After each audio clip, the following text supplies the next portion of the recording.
All right, joining me right now is UFC featherweight Darrick Minner. Darrick, man, what's going on, man? How's life treating you? Oh, it's good, man. Just grinding away. That's it, man. With this grind, are you back? Are you back in Kansas City or are you back at home? Yeah, I'm back at in Kansas. Go usually there Monday through Friday, Monday through Saturday, depending on the week. So yeah, it's been a good one, man. What, we're on week 6. If you get homesick, then what is it, like a couple hour drive? It's not too far. Yeah, it's 2 hours and 45 minutes from my house. So Okay. um yeah, not too bad. I get up Monday morning around 6:30, and then after that yeah, I come back Friday, right around 3, so it's Okay. perfect. All right. So that then you get that balance, right, that you need throughout the camp, man. I'm pretty sure you don't want to stay isolated over there. No, especially now that we got a 9-month-old and all this stuff. Yeah. So anyways, sorry, I'm distracted. It's about 3 hours away. So, and then we got a 9-month-old, and so it all the peaks in the first year, like all the little stepping stones, like from, crawling, walking and stuff. So it's tough to be away if I was to have to be away for 8 weeks straight. Definitely. Well, let's talk about the last fight. Last September, you took on this super prospect and choked him out in less than a minute, man. I feel like you kind of visualized that and it just came to fruition. Did it almost feel unreal how it played out? It almost perfect. Yeah, man. And that's kind of how we envisioned it. That's our, game plan going in was force him to shoot on me and force him to try to want to wrestle with just heavy punches. And so yeah, then he shot in real early, man. He didn't, I caught him a couple times, pretty hard, and I didn't think he realized, I don't think many people realize that I have some power in my hands, and yeah, forced him to wrestle, and that's where I want to be. So Yeah, it's like what is it, a bullfighter and a bull, right? It came to you. yeah, man, and that's like I said, it's crazy how stuff just comes to light. Mm. That's the game plan James Krause had for me, and that's kind of what happened. But it was, I didn't think it was going to be that quick. You know what I mean? So I thought it was going to be, halfway through the first round, later the first round. So it was good. Yeah, after the fight, you mentioned that you felt a little disrespected by the odds makers. Did anybody make big money off of you, man?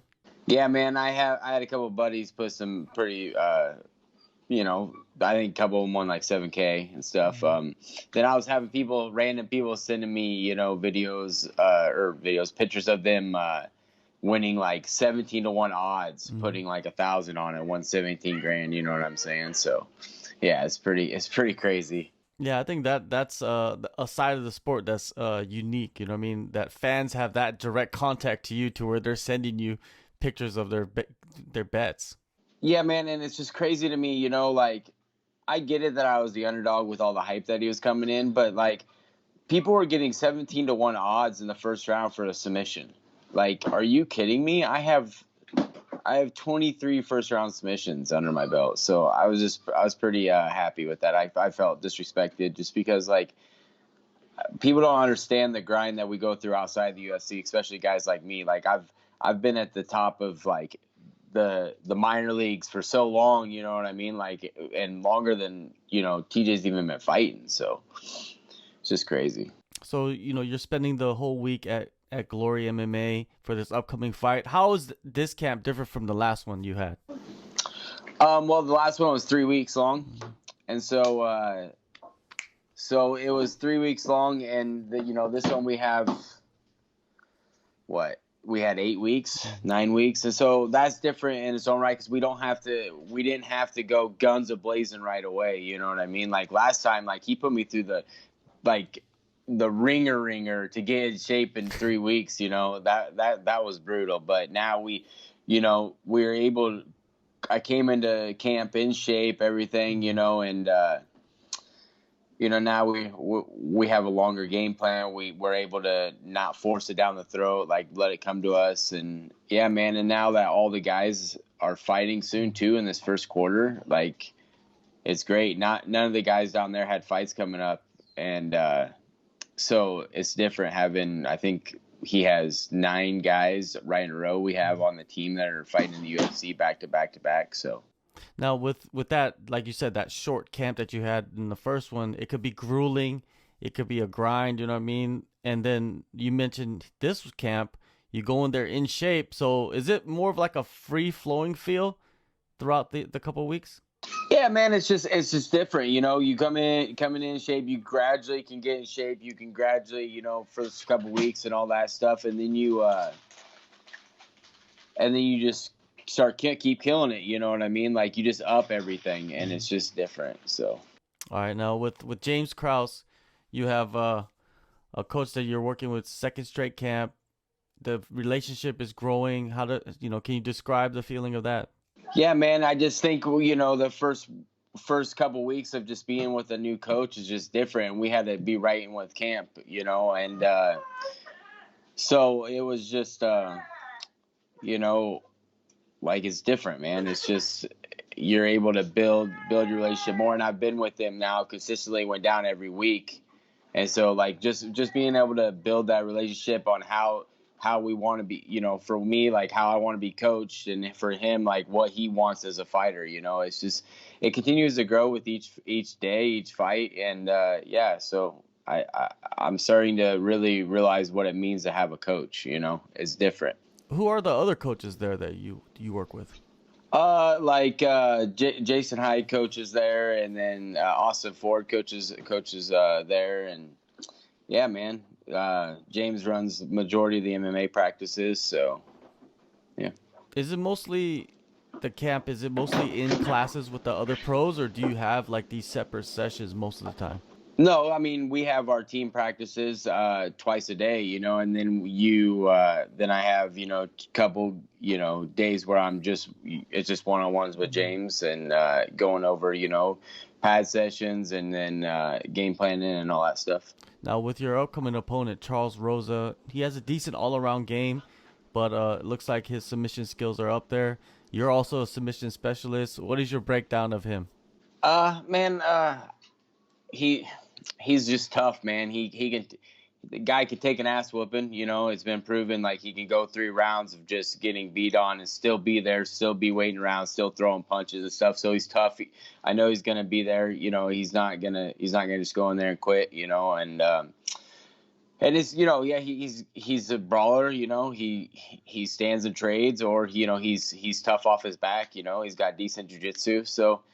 Yeah, I mean, he's a martial artist, he's a mixed martial artist, and that's the type of stuff you're going to get in this sport, Submission specialist, that's what they call himself, but I mean, he has one finish in the UFC. So, I mean, yeah, I've only been in the UFC for less than a year. He's been in the UFC for 8 years, and I have the same amount of submission victories. I'm pretty sure he only has one, so. When you look at him in his last couple fights, I feel, when you dissect it, what do you see? Man, like he fought Kevin Aguilera. That was just kind of like who's gonna start going downhill.